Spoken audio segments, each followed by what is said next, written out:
Welcome back. We've officially been living together for like a month now.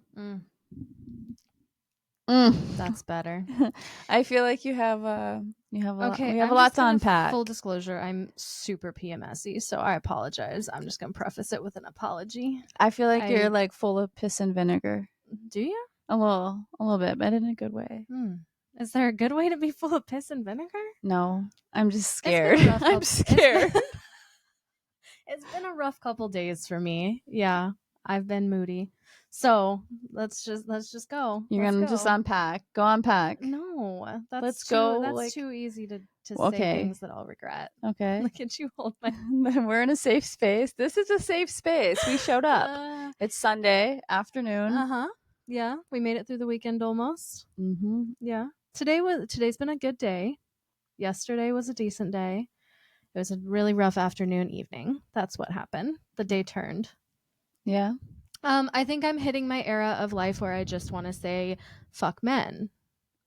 I feel that. In general, any and every man. I'm categorizing all of them together, and I'm sorry, but I'm over it. I'm so over it. I feel like it's easy to feel this way when the majority of your life you've been trying to please and walk on eggshells and find styles and ways of communication to work with men. And I think that you finally, after now dating, a woman, not a man, I will still claim my womanhood.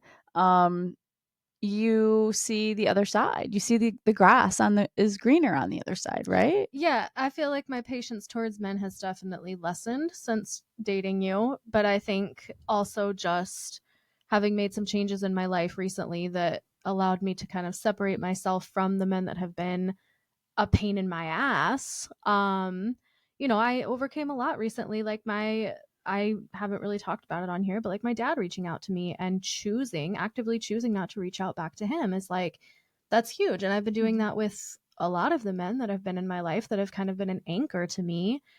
And so now I'm at a point where I'm like, I just don't have The even the time of day to give a fuck about men and their presence anywhere near me. So how does that unfold with where we are raising boys into men? And how does that, when you feel that way towards a man, how does it change parenting styles and techniques on how we're raising our boys? Because I do feel like something I hear often is, boys need their dad. They need their dad in their life. They need a male figure. And when we're majority, raising boys. Mm-hmm. Yeah, I guess for me, I see it as a lot of examples as to what I want to teach my kids not to be. Mm-hmm. That's what I think of when I know that the question's a little bit different, but I think that's how I look at it. I think my patience in general is just really low, so even my kids are probably feeling it a little bit, but I don't think that their gender necessarily matters, like as to them being men or I'm the same mom right now. It's just any other men. Yeah. No, I feel that. I feel that. Trust me, I feel that, especially when you work in like a male dominated field and like you're constantly around. I think it also gets to a point of just like you put up with a certain type of characteristic of like somebody, right? And like being around men in general, now that you're kind of like, what the fuck were we doing this whole time? Yeah, it's absolutely like, what the hell. And I think that there are certain types of men more so than others that just, they really know how to get under my skin. So I won't spend the entire podcast bitching about men, but I will say that I have hit my era of I think I told you the other day I need to go on a female only vacation for like 30 days.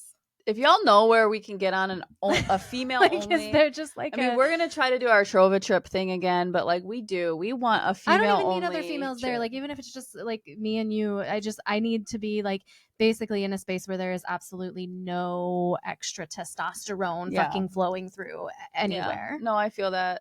non-binary, women, people, humans, but no dangalangs. No dangalangs. No dangalangs, please. No dangalangs.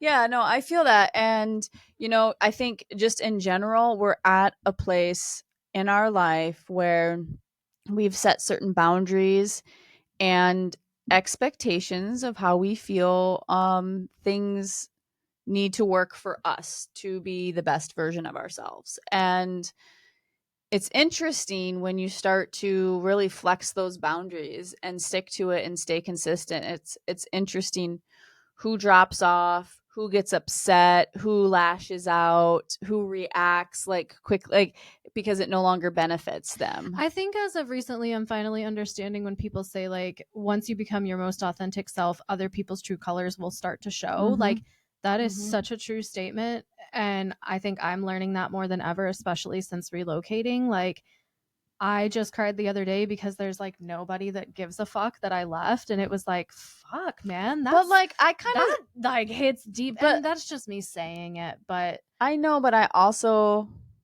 like I know not just like recently, yeah, you would expect like somebody like, maybe a phone call or a question and saying like, how's it going? Like, how's the move? How's the adjustment? How's blending the family? Anything, right? And Right. like maybe you're a family member listening to this podcast right now. I have no idea, but like maybe you just get all your details kind of like in a Facebook way where you get to scroll on somebody's Facebook and feel like you're part of their life and like what's going if on. you're one of my family members and you're listening right now and you haven't reached out to me since I moved, I'm mad at you.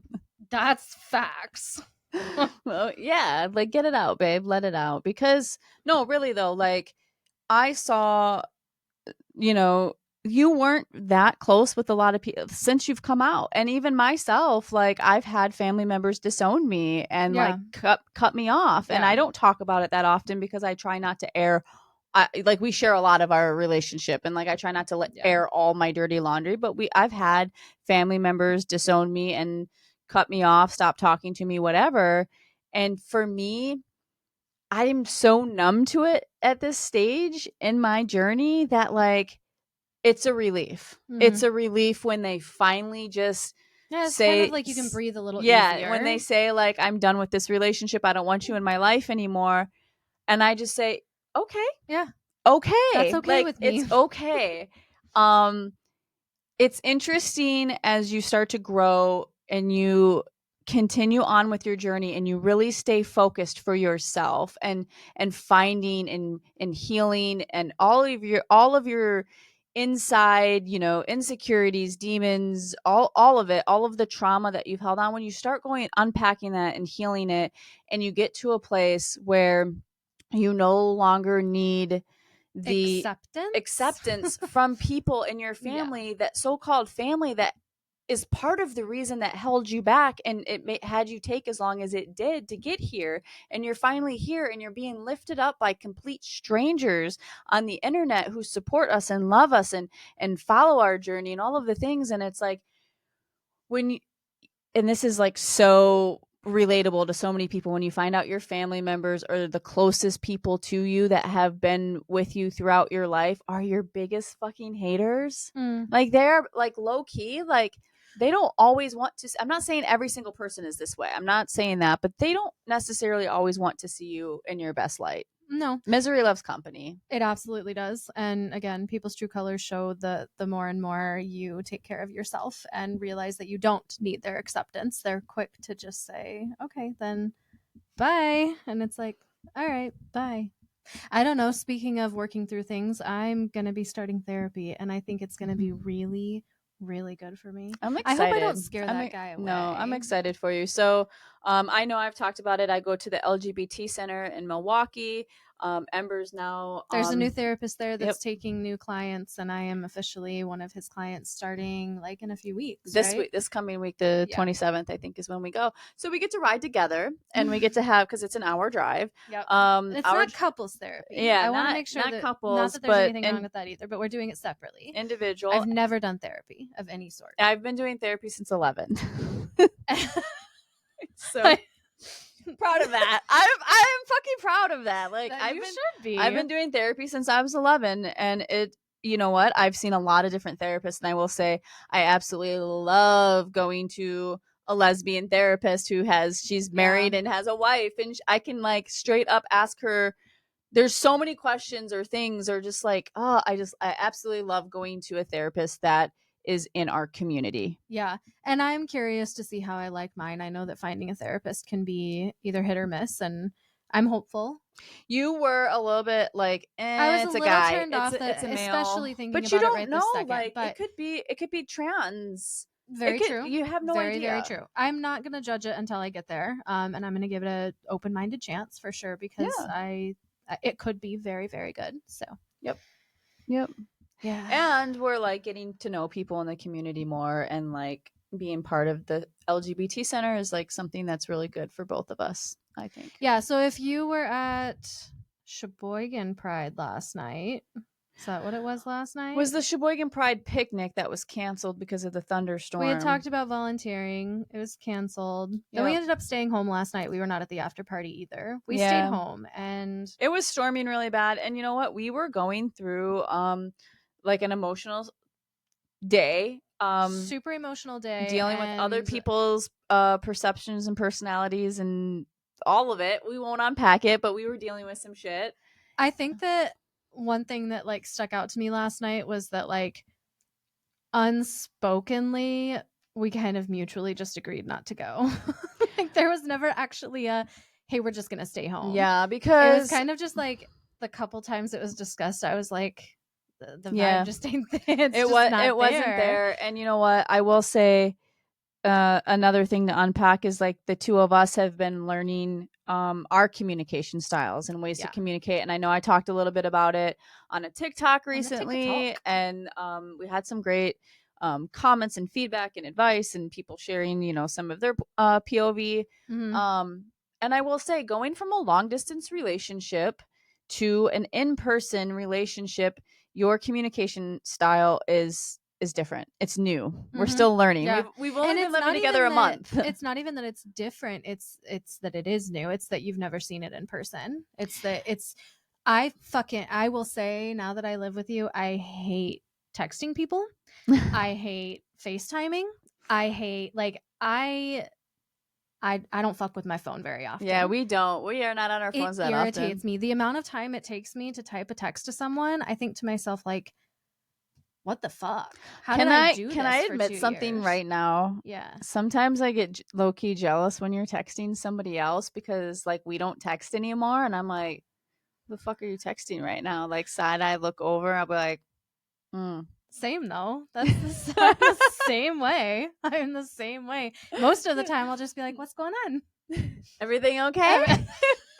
That's my go-to. I'm like, your go-to. Everything all right with whoever you're texting? And I'll be like, oh yeah. I just want to fucking know what you're saying. It's okay. I'm gonna unpack some more. I want to live inside of you. No, this is real therapy right here, because okay, things that have been different for me now that I am in a lesbian relationship, living with a woman and not in person, not living with a man anymore, is we are so intertwined. We are so close. We are so everything in sync. We brush our teeth together. We go to bed together. We shower together. We bathe together. We do all of these things together. We've learned how to pee at the same time. We did?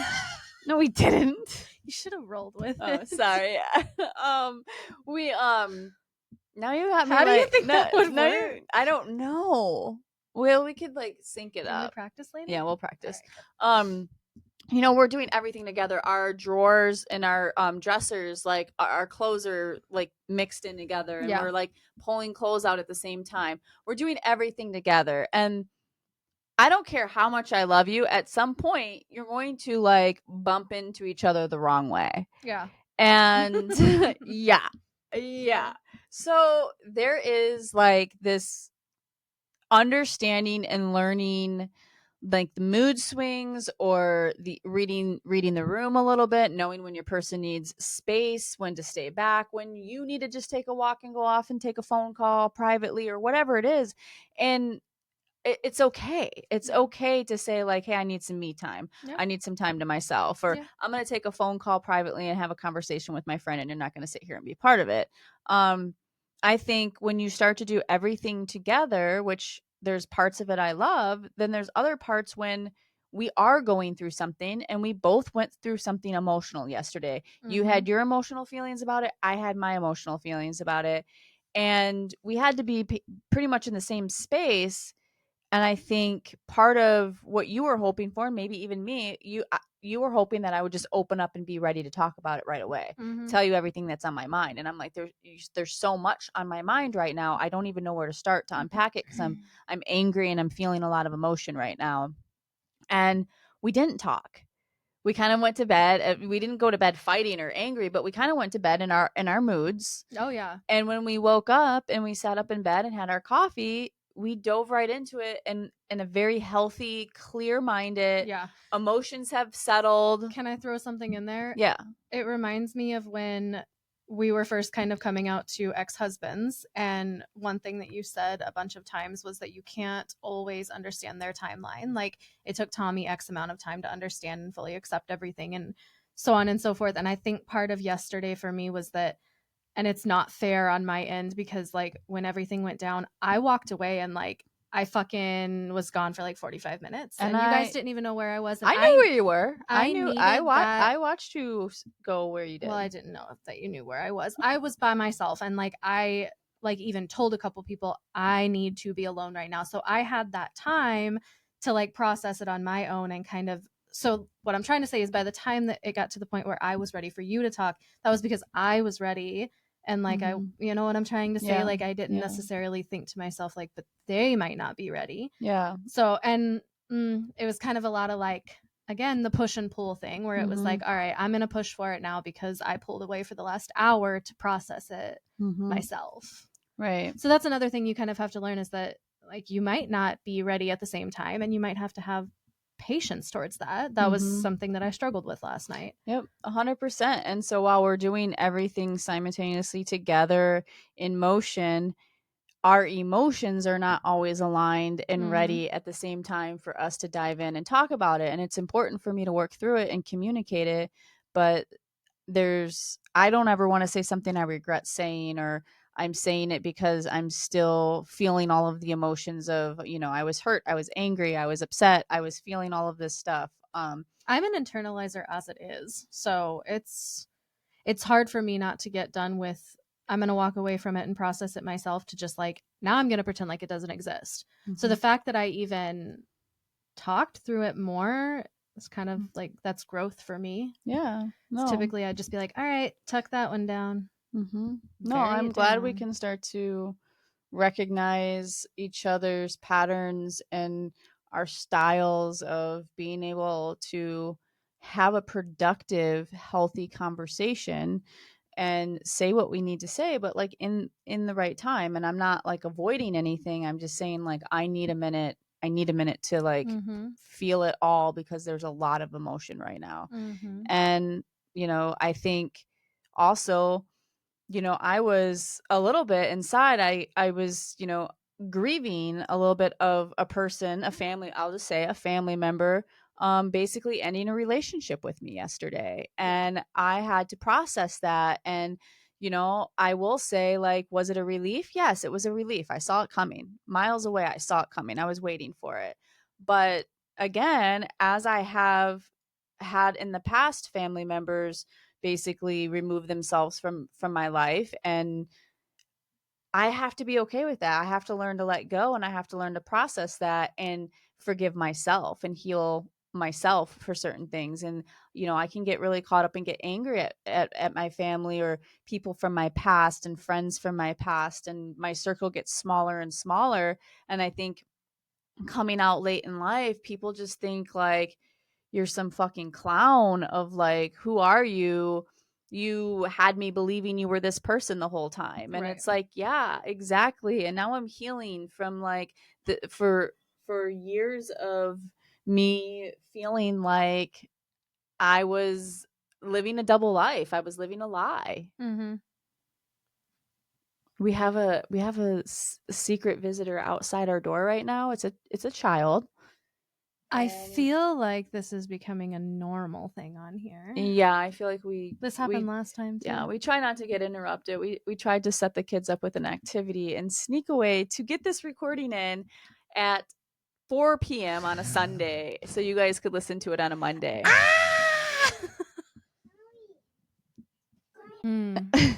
All over a bottle of the fuck that is. This is sponsored to you by Doritos. Brought to you by. Is that how you say it? I don't know. That's why I said whatever the How hell. do you say this, guys? Our kids love it. Our kids love it. Anyways, fruit punch. Yeah, so I feel like overall there's change. We've been living together for a month now. And it's dealing with a lot of, I feel like, even if it's not family, I feel like our house, and this is just like a what is it called? I'm losing the word. General. Like, I feel like our house is glass windows and everybody can Oh. see inside. Everybody Yeah. can see inside. And Yeah. all the way to just showing up to my son's baseball games and having you and the kids and having people when People I've never met ever. I have no idea who these people are, and they like hug me and will be like, oh, I feel like I know you, which is totally fine. It's totally fine. It's super sweet. Everybody I've met have been great, but it's kind of like, I don't know you. But I don't. it's also the looks that other people that I don't talk to, when they know me from my past, Kirby, Mhm.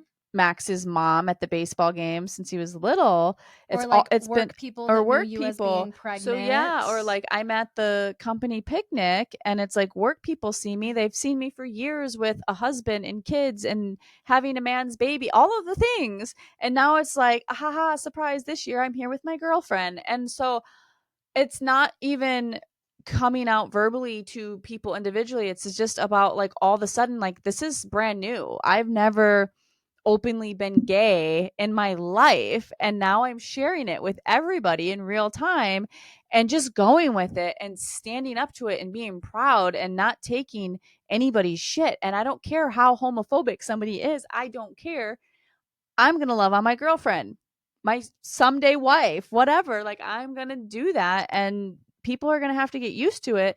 But I'm also at the same time getting used to the reactions that people have when they see us together with all of our kids, and maybe they're scratching their head and they're like, how do these lesbians have children? Yeah. Because people are closed-minded like that. Yeah, they absolutely are. And it's a learning curve. And even, I mean, I'll even admit, even down to like certain things that like we do together, that it's like there's always a story of like, oh, I've already done that with whatever. Or, I think to myself, like, okay, here I am, like, there's a lot of stuff that we do together for the first time, or we do it differently, or it's a different vibe. I can't help that I live in a really small town, and a lot of the places I know I've gone to with other but I people. think that's the biggest difference with like also learning how our new life kind of operates, is that like I'm doing all of like this, like I've never even been to certain, like the art museum. I don't know how to even get like certain places, and it's all so new to me, while like it's new to you in a totally different kind of way, where it's like this is familiar, everybody does know who you are. Well, but now I it's do like I honestly do wish that we were starting over. we talked about just completely starting all the way over like, the other day. y'all, I live next door to a library. Sell it all, They've fucking walk been away. begging me to buy my property so they could like knock it down and expand the library.